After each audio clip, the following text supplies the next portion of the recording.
Scott Ritter je komentarisao zašto Sjedinjene države žele rat sa Rusijom i Kinom.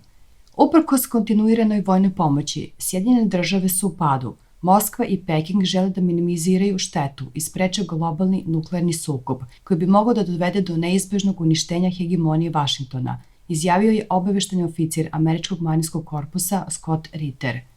Lideri Rusije i Kine ne žele rat. Oni su takođe svesni šta se dešava na globalnom nivou i u samim Sjedinjenim državama.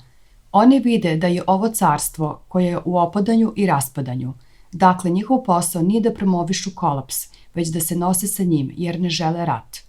Nemoguće je promeniti putanju kojom se kreću Sjedinjene države.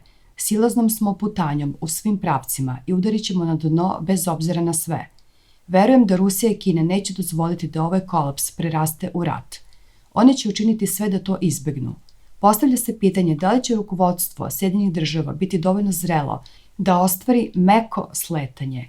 Sve zavisi od toga koga ćemo izabrati 2024. godine.